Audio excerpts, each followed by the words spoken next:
Hello and welcome to another update video about Enjin Coin. Enjin Coin, one of the cryptos where I'm extremely bullish on. You know that we started to talk about Enjin Coin somewhere down here. Can't even remember where it was.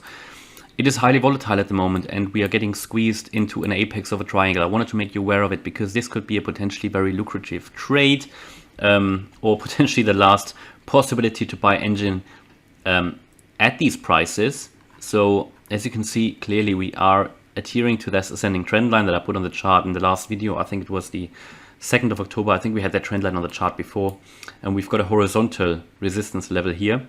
Now it's a bit tricky to say because it could also be a slight ascending wedge. So it's not entirely clear. An ascending wedge would obviously be a bit of a bearish pattern. Yeah. So I want to make you aware of that this could also mean that we drop here. Yeah. So it's not 100% clear that it's an ascending triangle. Actually on the daily it's looking more like an ascending wedge, but I just want to make you aware that we're heading into a breakout point and that you need to be extremely cautious, because if we break above this resistance here, which is currently sitting at 319, 320, I think this could be big. Yeah, this could take us to maybe the next extension level at, well, 347, I think easily, but then possibly even $4. Yeah. If we break below that trend line, and that's why you need to watch it, because this is not very clear at the moment, because, you know, ascending wedge would be bearish. On the 4-hour chart, it looked more like a ascending triangle, because we had 1, 2, 3. This would be with these 3 here. It would actually be a horizontal. You can see that here. There you go. Yeah. So it is not very clear. So you've got a bit of a conflicting patterns here. So on the daily, you've got that ascending wedge, which would be rather bearish. On the 4-hour, you've got an ascending triangle. So the daily in that case would win because it is more significant. But yeah, still, you know, because we only have 2 touch points here, and that is basically here. The daily candle hasn't really closed yet. It is hard to say. Yeah, so it is definitely hard to say. So I just want to make you aware of that breakout point and that you need to be cautious, and that we're heading into an apex, and whatever breakout happens here because of that volatility and the height of that sort of wedge or triangle pattern, that could be a big move. Let's take a look here on the 4-hour, because I wanted to make you aware of this as well.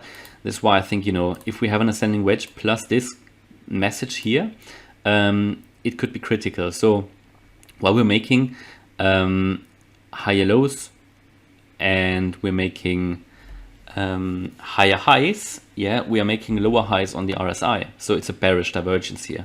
It could indicate that we actually have a drop, maybe to one of the lower fib levels, maybe 261, yeah, maybe to the previous low, you know, maybe even to 231, and or to the 20-day moving average. So these are all things that are possible. We could drop.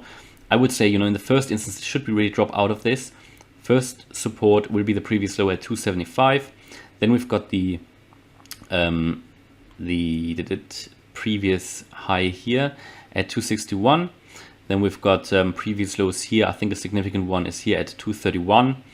And then we've got the 20-day moving average also at around 225. So we could drop quite far actually. But a bearish divergence, at some point, it normally breaks to the downside. So I wanted to make you aware of it. We've got an ascending wedge potentially on the daily, plus a descending, plus a bearish divergence. Yeah. However, this does not need to break to the downside because of, you know, what's happening currently in the metaverse world and everything. If this breaks to the upside, it could be big. So it's a potential opportunity here.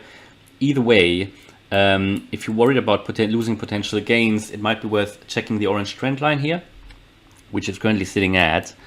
But I'm not telling you to do anything. I think, you know, safe is to hold this long term, in my view. Yeah. So if we drop below 293, yeah, 292, 293, make sure it's not a fake out. Then it would be potentially an exit of the trade. Yeah, because then we could drop further. If we break here to the upside of and maybe at 320, I think this could be a big move to the upside. But it can move fast, as you can see here. And even if we drop, for me, it will come up again. So for me, this is a long-term thing anyway. I'm not necessarily going out here of a trade because I hold this longer term. I want to hold this now until the peak of the alt season, and yeah, at least closer to the peak of the alt season. The thing is, all this hopping between, you know, going out and trying to go in lower, it is time consuming. It doesn't always work, and there is a risk as well. So I'm just holding but this could be an opportunity potentially for some shorter term gains as well. And as we speak, I think we're actually dropping. Is it 309? Oh no, not yet. Yeah, we tried obviously a breakout of this triangle just now, but failed. But yeah, I gave you the levels, so it's something to keep in mind, keep watching. And there is something going to happen very, very shortly.